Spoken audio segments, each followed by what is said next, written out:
तो दोस्तों online gamings और फैंसी स्पोर्ट्स की दुनिया से एक ऐसी खबर सामने आई है जिसने पूरे इंडस्ट्री की टेंशन बढ़ा दी। अब कई दिनों से लोग यही सवाल पूछ रहे हैं कि आखिर आगे क्या होगा, क्या ऑनलाइन गेमिंग कंपनियों पर बड़ा संकट आने वाला है या फिर सरकार को राहत दे सकती है।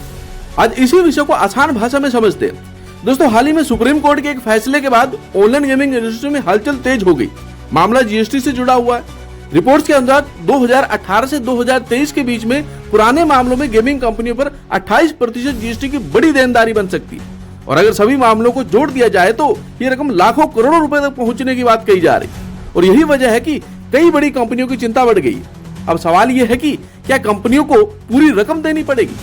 यही से कहानी में एक नया मोड़ आता है। कुछ रिपोर्ट्स में दावा किया गया है कि सरकार और CBIC यानी कि central board of indirect taxes and customs GST act के सेक्शन 11A को लेकर के विचार कर रहे हैं। अब सेक्शन 11A आखिर है क्या? सरल भाषा में समझे तो ये एक ऐसा प्रावधान माना जाता है जिसके जरिए कुछ पुराने टैक्स मामलों में राहत या नियमितीकरण का रास्ता निकाला जा सकता है, खासकर तब जब किसी सेक्टर में लंबे समय तक एक विशेष तरीके से काम होता रहा हो और उस समय नियमों को लेकर के अलग अलग व्याख्याएं मौजूद रही। यही वजह है कि अब इंडस्ट्री की नजर सेक्शन 11A पर टिकी हुई है, क्योंकि अगर सरकार इस दिशा में कोई कदम उठाती है तो पुराने जीएसटी विवादों को लेकर के कंपनियों को कुछ राहत मिल सकती है। हालांकि अभी तक कोई भी अंतिम फैसला सामने नहीं आया है और यही सबसे बड़ा सस्पेंस बना हुआ है। एक तरफ सुप्रीम कोर्ट का फैसला है, दूसरी तरफ संभावित प्रशासनिक राहत की चर्चा। ऐसे में पूरी इंडस्ट्री इंतजार कर रही है कि आने वाले दिनों में सरकार क्या रुख अपनाती है। दोस्तों इस बीच एक और महत्वपूर्ण बात सामने आई है।